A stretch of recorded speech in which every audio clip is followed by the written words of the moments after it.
They called it a malfunction at first.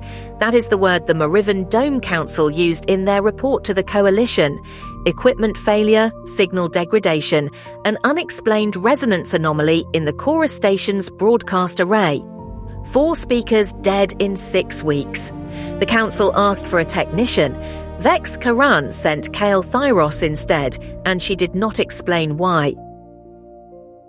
He came in a civilian shuttle, dressed in merchant clothes a half measure too fine for the docking pad he set down on.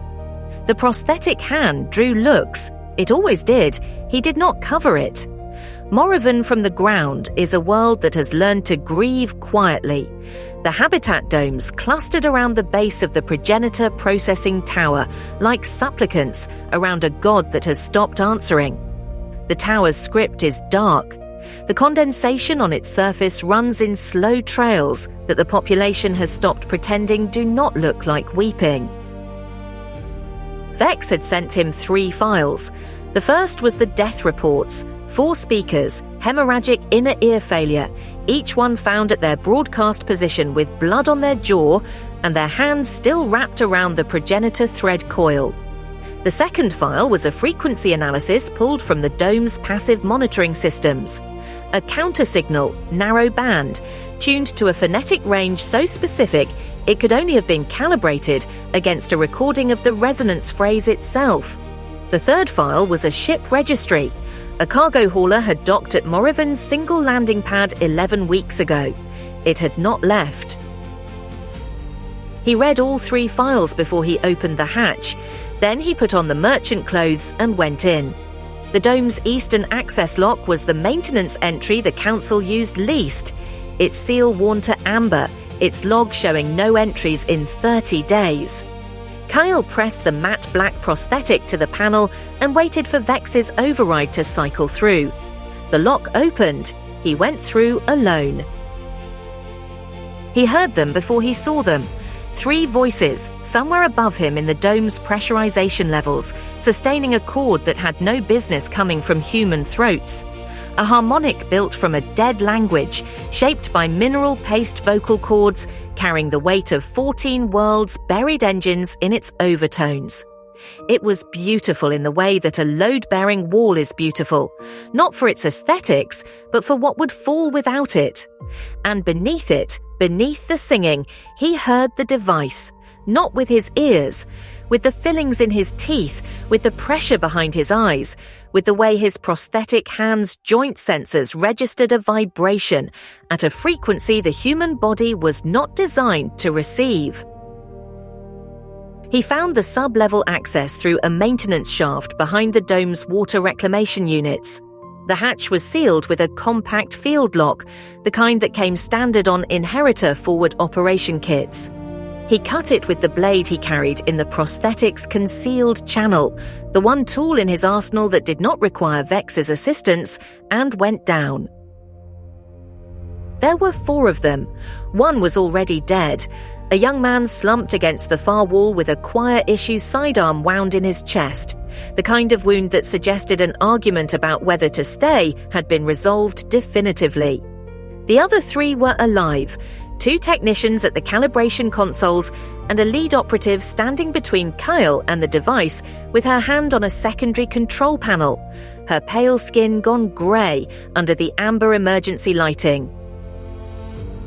The device was the size of a cargo crate, black composite chassis, calibration markings in the Inheritor's own shorthand scratched into the casing, power cables running to a capacitor array that Kael recognized immediately. Progenitor thread, stripped from Orantis Station's codex vault, rewired into a broadcast amplifier. The indicator lights were green. It was still broadcasting, still killing.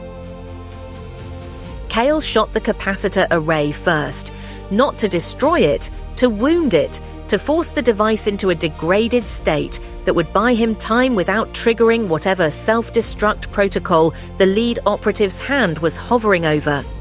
The array sparked. The green lights flickered to amber. The vibration in his teeth dropped by half. Above him, one of the 3 voices faltered, a gap in the cord, a breath taken too fast.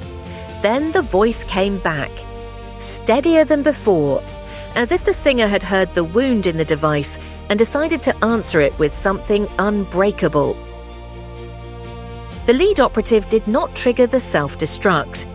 She looked at Kael's prosthetic hand, at the blade still extended, at the way he stood, like a man who had already calculated every outcome in the room and found them all acceptable. And she took her hand off the panel. He zip-tied the two technicians to the console frames.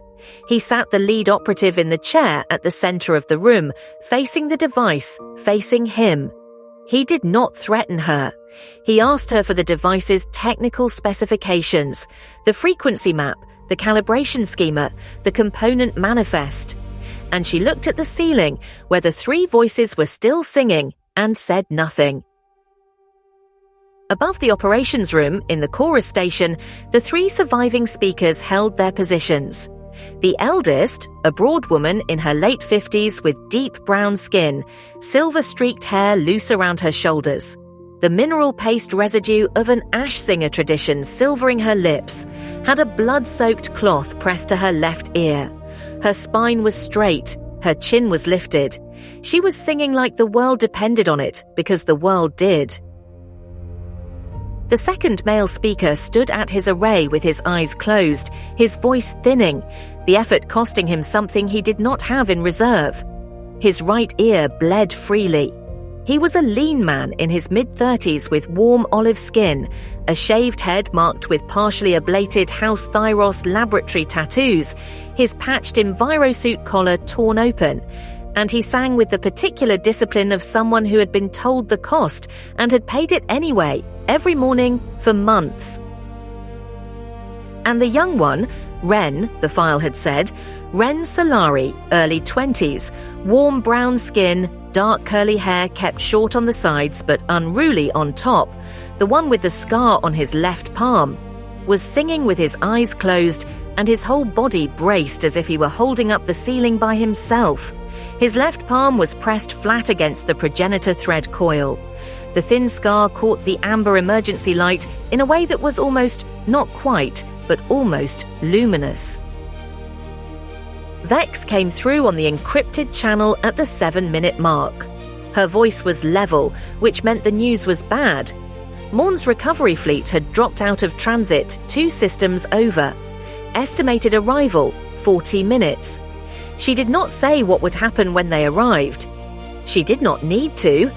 Kael looked at the lead operative and told her she had 30 minutes to give him what he needed, and then he was going to destroy the device regardless. And the only question was whether the specifications left with him or burned with the chassis. She looked at the ceiling again. The voices were still there, all 3 of them. The eldest was holding a harmonic that had no right to be as steady as it was. The second male speaker was audibly struggling, his voice thinning at the edges. And the young one, Ren, was singing with his eyes closed and his whole body braced. The lead operative said, "They should have stopped by now." Kael said, "Yes." She said, "The device was calibrated to the exact phonetic range. The hemorrhaging should have been total. 3 survivors was a statistical anomaly we did not account for." She reached into the codex interface component on her belt, the one with the position beacon, the one that had been transmitting their location since the moment she was captured. And she pulled the data chip from its housing and held it out. Not because he had broken her, because the sound coming through the ceiling had done something that interrogation could not. It had made the math of her situation feel wrong. 3 people who should be dead were still singing, and she was the reason they were bleeding. He plugged it into his secondary terminal. The frequency map opened, a full spectral diagram of the counter-harmonic's phonetic targeting range, its calibration schema against a recorded sample of the resonance phrase, the component manifest showing every piece of Orantis station hardware in the chassis. Everything Vex needed to build a countermeasure. Everything the Coalition needed to protect every chorus speaker on every world where the signal was still alive. Above him, the second male speaker's voice went out. Not a breath between phrases, a collapse, a silence, a body hitting the floor of the chorus station with a sound that came through the ceiling like a verdict.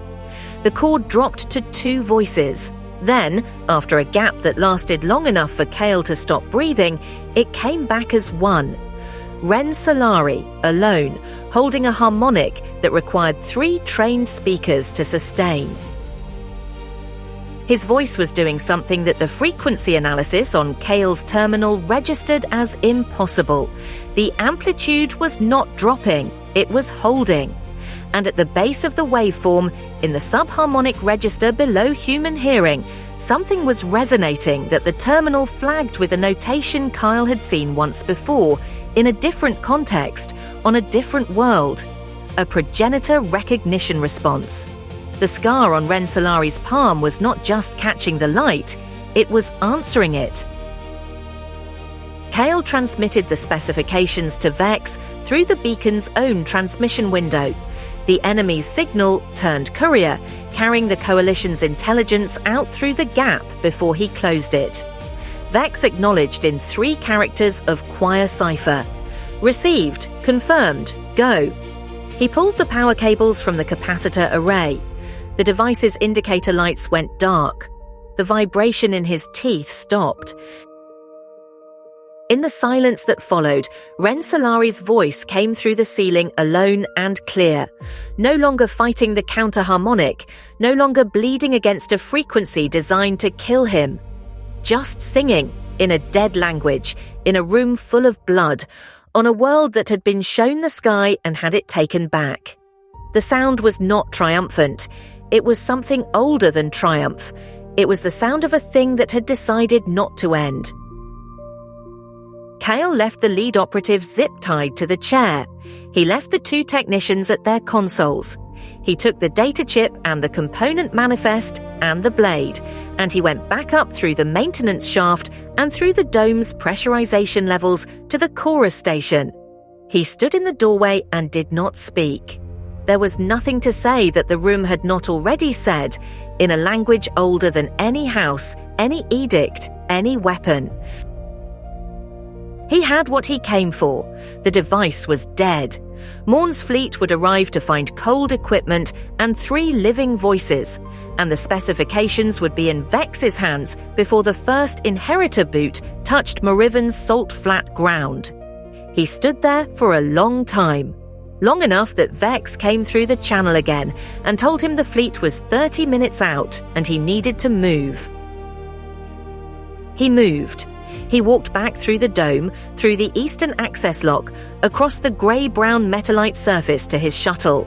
He strapped in. He lifted off. Through the scratched viewport glass, Moriven fell away below him. The dome cluster, the dark tower with its condensation trails, the hexagonal crack patterns in the ground that marked where the Progenitor engine breathed beneath the soil. He did not look at the data chip on the co-pilot's console. He already knew what it contained. He was thinking about the sound of 1 voice holding a chord that required 3, and the faint amber light on a young man's palm, and the eldest speaker's spine, straight, chin lifted, blood on her jaw, refusing, in the face of everything designed to stop her, to go quiet.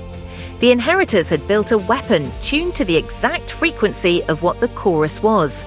They had measured it, calibrated it, aimed it at the most precise possible target. And the chorus had bled and kept singing. The shuttle entered transit. The stars stretched. Moriven disappeared. Somewhere below, in the chorus station, Ren Solari was still singing. The signal still alive, the 14 buried engines still listening, the resonance phrase still crossing the gap between what the galaxy was and what it might yet become. Morne's fleet would find a dead device and 3 living voices, and would understand, perhaps for the first time, what they were actually fighting against. But the singing, Kael Thyros thought, did not. The singing did not stop. It had not stopped when 4 speakers died.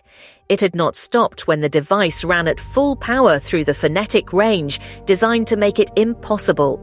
It had not stopped when the second voice fell and the chord became 1. The singing did not stop because the people doing it had decided, each of them alone, in the specific privacy of a body in pain, that the cost of stopping was higher than the cost of continuing. This is what the Inheritors had not accounted for. This is what no weapon built from calibration data and frequency maps can account for. The decision to keep going is not a signal. It is not a harmonic. It is not a frequency you can target. It is simply a choice made in the blood and the silence to refuse to end.